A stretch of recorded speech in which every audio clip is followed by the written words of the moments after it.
But ஒரு விஷயம் நான் சொல்கிறேன், இந்த திரும்பவும் சொல்கிறேன், டாஸ்மாகில் ஊழல் என்பது 22 ஆண்டுகளாக நடந்து கொண்டிருக்கிறது. ஊழலில் மூழ்கி முத்தெடுத்து கொண்டிருக்கிறார்கள். பிடிஆர் சொன்னது தான் உண்மை. அது வந்து ஆஃப் ஆஃப் த அமௌண்ட் அரசு கஜானாக்கு வராமல் வெளியில் சுற்றுது. It's common mens knowledge.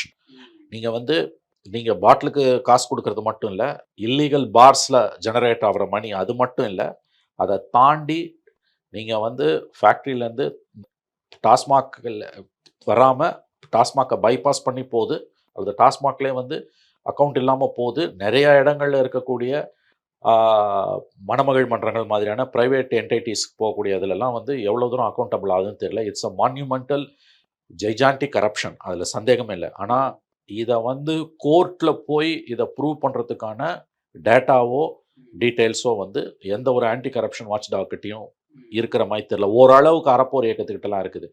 பட்டு பெரிய அளவில் வந்து இதை கோர்ட்டில் போய் நிறுத்துறேன். ஏன்னா this will obviously go to supreme court.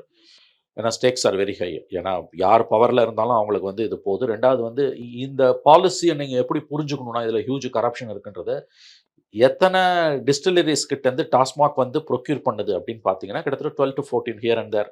ஒரு ஒரு ஒரு 14 டிஸ்டிலரிஸ்னு வச்சுக்கோங்களேன். அதோட ஓனர்ஷிப் பேட்டர்னை புரிஞ்சுதுன்னா இதில் இருக்க ப்ரூட்டல் கரப்ஷன் நீங்கள் புரிஞ்சுக்கலாம். அதில் அந்த பாலிட்டிஷியன்ஸ் யார், அவங்க பேக்கப் என்ன, ஹூ இஸ் மேக்கிங் இட், அதை புரிஞ்சுக்கலாம் நீங்கள்.